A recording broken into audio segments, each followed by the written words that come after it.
Hello guys, आप देख रहे हैं वाईजी लॉ और मैं हूं वाईजी। और आज हम पढ़ेंगे article 13 of constitution of India. Article 13 की हेडिंग है लॉज इनकंसिस्टेंट विद और in derogation of the fundamental rights. मतलब जो भी लॉज फंडामेंटल राइट्स के अगेंस्ट में, मतलब फंडामेंटल राइट्स के साथ बैठ नहीं रहे, उनको हटा दिया जाएगा, ऐसा आर्टिकल 13 बोल रहा है। आर्टिकल 13 सब क्लॉज 1 बात करता है प्री कॉन्स्टिट्यूशन लॉज की, मतलब कॉन्स्टिट्यूशन बनने से पहले जो लॉज थे, क्योंकि कॉन्स्टिट्यूशन से पहले के जो लॉज थे वो एकदम से हटा तो नहीं देंगे ना, चले ही आ रहे हैं, लेकिन अब हमने कॉन्स्टिट्यूशन बना दिया तो उसमें फंडामेंटल राइट्स दे दिए। तो अब फंडामेंटल राइट्स के अगेंस्ट में जो कॉन्स्टिट्यूशन बनने से पहले के लॉज हैं उनका वो पार्ट हटा दिया जाएगा, या अपन डिटेल में पढ़ेंगे। उसके बाद 13 सब क्लॉज 2 में बात होती है पोस्ट कॉन्स्टिट्यूशन लॉज की। जब पार्लियामेंट नए लॉज बनाता है, कॉन्स्टिट्यूशन बन गया उसके बाद भी तो नए लॉज बनते हैं, वो भी फंडामेंटल राइट्स के अगेंस्ट में नहीं हो सकते। 13(3) सब क्लॉज ए बात करता है कि लॉ क्या है। इसमें लिखा है कि कोई भी ordinance, order, bylaw, rule, regulation, notification, custom या यूसेज जिसके पास फोर्स ऑफ लॉ है, मतलब जो लॉ की तरह यूज़ होता है इंडिया में, वो लॉ होगा। ठीक है। उसके बाद 13(3) सब क्लॉज भी बात करता है laws in force. Laws in force basically हैं जो प्री कॉन्स्टिट्यूशन लॉज हैं। ठीक है, जो 1 में अपन ने बात की थी ना, जो पहले से इंडिया में चले आ रहे हैं, कोई लेजिटिमेट अथॉरिटी ने, कॉम्पिटेंट अथॉरिटी ने कॉन्स्टिट्यूशन बनने से पहले वो लॉज बनाए थे। ठीक है, वो हो गए लॉज इन फोर्स। और 13 सब क्लॉज 4 बात करता है कि जो भी अमेंडमेंट्स होंगे कॉन्स्टिट्यूशन में आर्टिकल 368 के अंडर में, 24th अमेंडमेंट्स आया by the way sub clause 4, जो भी अमेंडमेंट होंगे कॉन्स्टिट्यूशन में 368 के थ्रू, वो उन पे ही अप्लाई नहीं होगा, उन पे आर्टिकल 13 अप्लाई नहीं होगा। लेकिन एक बात ध्यान रखना, केशव नंदा भारती के बाद बेसिक स्ट्रक्चर डॉक्ट्रिन आ चुका है, तो बेसिक स्ट्रक्चर डॉक्ट्रिन के हिसाब से जो कॉन्स्टिट्यूशन का बेसिक स्ट्रक्चर है उसके अगेंस्ट में नहीं होने चाहिए।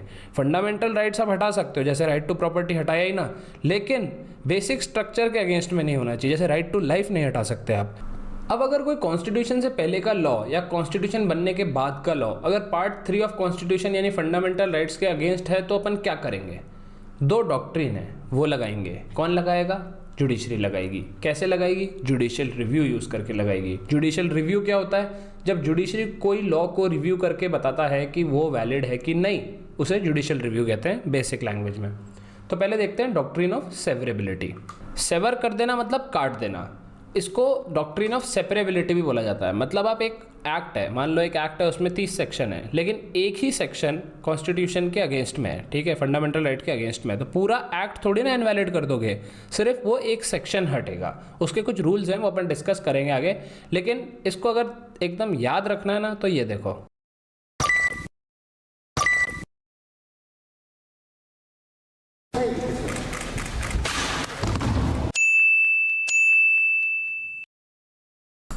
ये जुडिशरी है, ये वो लॉ है जो इनकंसिस्टेंट है, लेकिन पूरा इनकंसिस्टेंट नहीं है, तो ये जुडिशियल रिव्यू ऐसे हो जाता है।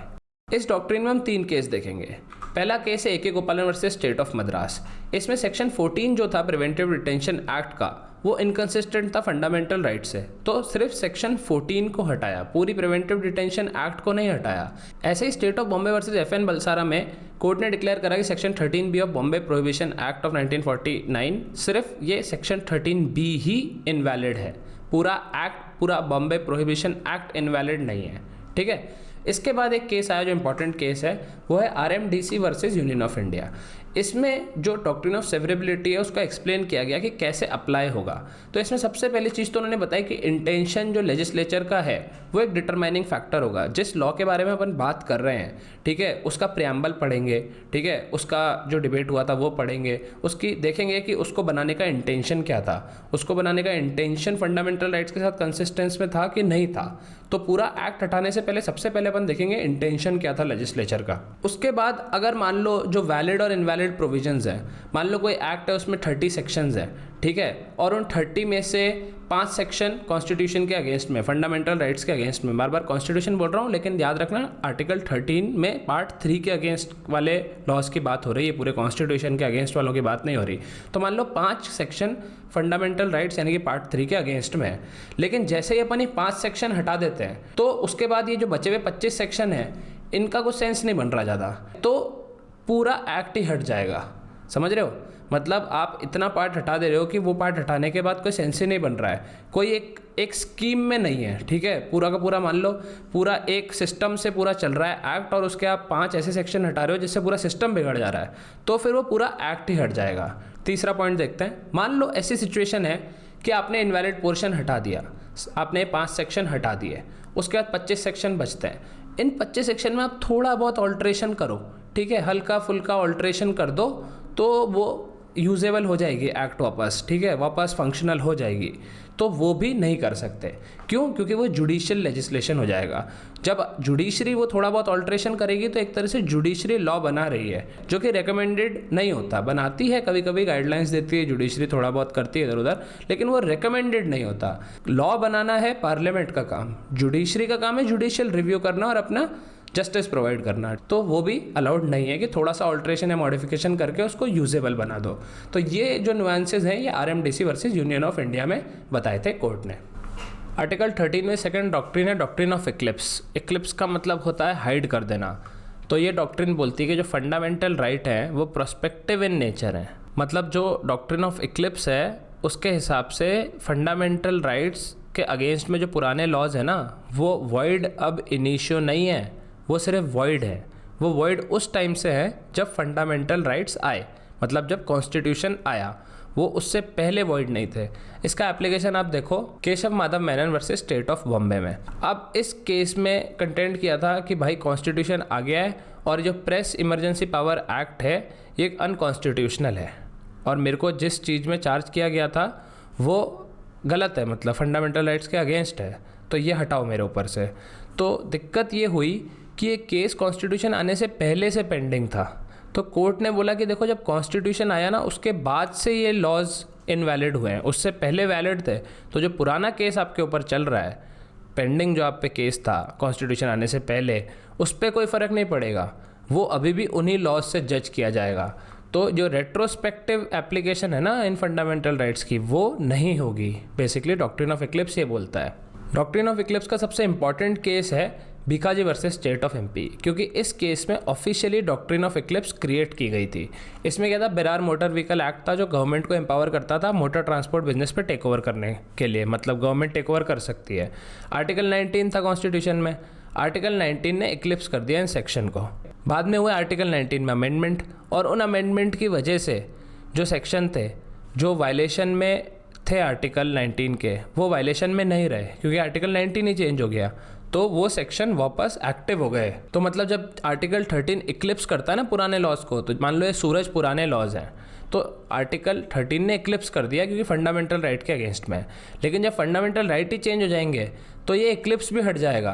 तो इसका मतलब ये है कि जो लॉज हैं डॉक्ट्रिन ऑफ इक्लिप्स जिन पे लगता है वो डॉर्मेंट स्टेट में रहते हैं, वो होते हैं वहाँ पे, गायब नहीं हो जाते, वॉइड अब इनिशियो नहीं हो जाते, जैसा कि मैंने बताया, वो वहीं पे ही रहते हैं। और मान लो बाद में फंडामेंटल राइट चेंज हुए और वो लॉज अब फंडामेंटल राइट्स के अगेंस्ट में नहीं है, कॉन्ट्रावेंशन में नहीं है, तो वो लॉज वापस एक्टिव हो जाते हैं। एक और एप्लीकेशन है इस डॉक्ट्रिन का कि अपने कुछ फंडामेंटल राइट सिर्फ सिटीजन्स को अवेलेबल होते हैं। आर्टिकल 15, 16, 19, 29, 30 सिर्फ सिटीजन्स को एप्लीकेबल होते हैं। तो मान लो कोई पुराना लॉ है, वो आर्टिकल 16 के अगेंस्ट में है, तो वो ऑब्वियसली इक्लिप्स हो जाएगा। लेकिन 16 फॉरेनर्स को नहीं मिलता, सिटीजन्स को मिलता है, तो फॉरेनर्स पे वो एप्लीकेबल रहेंगे लॉज, इंडियन सिटीजन्स पे नहीं रहेंगे। तो इंडियन सिटीजन्स के लिए इक्लिप्स हो जाएगा, फॉरेनर्स के लिए नहीं होगा। और इन केस जैसा कि मैंने आपको बताया, बाद में अगर लॉ चेंज होता है तो और अब वो कॉन्ट्रावेंशन में नहीं रहते तो वापस एक्टिव हो जाते हैं। ये सिटीजन्स वाला केस है state of Gujarat versus Ambika mill. इसमें फॉरेनर तो नहीं थे, लेकिन श्री अंबिका मिल्स एक कंपनी थी जिसने कुछ फाइल किया था पिटीशन कि Bombay labour welfare fund act 1953 unconstitutional declare करो, क्योंकि वो article 19(1)(f right to property के अगेंस्ट में है। राइट टू प्रॉपर्टी नहीं है अब तो, लेकिन हाई कोर्ट ने रूल करा फेवर ऑफ अंबिका मिल्स में। लेकिन सुप्रीम कोर्ट ने बोला कि आर्टिकल 19 तो भैया सिर्फ सिटीजन्स को अवेलेबल है, और अंबिका मिल थोड़ी ना एक सिटीजन है, वो तो एक कंपनी है registered under companies act. So doctrine of eclipse won't apply to the disputed law in regard to Ambika mills. एक और इंपॉर्टेंट केस है डॉक्ट्रिन ऑफ इक्लिप्स में Deepchand versus state of Uttar Pradesh. इसमें इन्होंने डिफरेंशिएट किया प्री कॉन्स्टिट्यूशनल लॉ में और पोस्ट कॉन्स्टिट्यूशनल लॉ में। इन्होंने बोला कि प्री कॉन्स्टिट्यूशनल लॉ है ना, उन पे तो लगेगा डॉक्ट्रिन ऑफ इक्लिप्स लग जाएगा, कोई दिक्कत नहीं है। लेकिन पोस्ट कॉन्स्टिट्यूशनल लॉ पे नहीं लगेगा। पोस्ट कॉन्स्टिट्यूशनल लॉ वॉइड अब इनिशियो ही होंगे। मतलब अगर आप कॉन्स्टिट्यूशन बनने के बाद कोई लॉ बना रहे हो जो फंडामेंटल राइट के कॉन्ट्रावेंशन में है, तो वॉइड अब इनिशियो होगा। उसके बाद लेटर ऑन अगर वो फंडामेंटल राइट हट भी जाता है तो भी वो जो लॉ है जो उसके अगेंस्ट में था, जो अब भले अगेंस्ट में ना हो, वो वापस एक्टिव नहीं हो जाएगा, क्योंकि वो लॉ था ही नहीं कभी, वो वॉइड अब इनिशियो था। लेकिन अगर प्री कॉन्स्टिट्यूशनल लॉ है, उस पर डॉक्ट्रिन ऑफ इक्लिप्स लगा, लेकिन बाद में वो फंडामेंटल राइट चेंज हो गया, तो वो एक्टिव हो जाएंगे। लेकिन ये एक्टिव वाला फीचर पोस्ट कॉन्स्टिट्यूशनल लॉ पे नहीं होगा। समझ गए? थोड़ा सा ट्रिकी था, अगर नहीं समझ में आया तो एक बार वापस सुन लो, समझ में आ जाएगा। नेक्स्ट बात आती है पर्सनल लॉज की। पर्सनल लॉज को आर्टिकल 13 में लॉ नहीं माना जाता, और उसका रीज़न है स्टेट ऑफ बॉम्बे वर्सेस नारासापुर मली। इस केस में पर्सनल लॉ को नहीं इंक्लूड किया था लॉज इन फोर्स की जो डेफिनेशन है ना आर्टिकल 13(1) उसके अंडर में, तो पर्सनल लॉज नहीं है ऑफिशियली। लेकिन Indian young lawyer association versus state of Kerala का जजमेंट था, जिसमें जस्टिस चंद्रचूड ने बोला कि law under article 13(3) is an inclusive definition and it would be inappropriate to put a restrictive interpretation upon terms of wider denotation. Going by the scriptural text, he decided on the inclusion of personal laws in customs and usages. अब ये बात ध्यान रखना कि president अभी भी नरसापुर मली का ही है। अभी ऑफिशियली पर्सनल लॉज 13(1) के एम्बिट में नहीं आए हैं, लेकिन ये एक सही, मतलब क्या बोलूँगा, एक डेवलपमेंट है इस चीज़ में कि इनका ओपिनियन था केस में। इन्होंने जो ये इशू है कि ये पर्सनल लॉज में आएंगे नहीं आएंगे, दूसरे केस के लिए छोड़ दिया, लेकिन इस केस में इन्होंने अपना ओपिनियन दिया, तो ये ओपिनियन से मैं काफ़ी एग्री करता हूँ। और शायद इसके बाद धीरे धीरे डेवलपमेंट हो, क्योंकि देखो पर्सनल लॉ को लॉ नहीं मानने का मतलब हो गया कि पर्सनल लॉज में अगर कुछ फंडामेंटल राइट्स के अगेंस्ट में है तो वो कोई फ़र्क नहीं पड़ता, लेकिन फ़र्क पड़ना चाहिए क्योंकि वो फंडामेंटल राइट्स हैं। तो गाइस ये हो गया आर्टिकल 13 ऑफ कॉन्स्टिट्यूशन कंप्लीट। अगर वीडियो अच्छा लगा तो यहाँ पे कॉन्स्टी की प्लेलिस्ट आ जाएगी, वो देख लेना, और यहाँ पे आ जाएंगे मेरे पेड कोर्स का कोई वीडियो होगा तो वो आ जाएगा, या प्लेलिस्ट आ जाएगी तो वो देख लेना। और गाइस सब्सक्राइब करो यार, सब्सक्राइब करा करो, लाइक मारो, कमेंट करो, सब्सक्राइब करो। आपका कुछ जाता नहीं है और मेरे को सपोर्ट मिलता है, तो कर दिया करो। चलो बाय बाय, टाटा।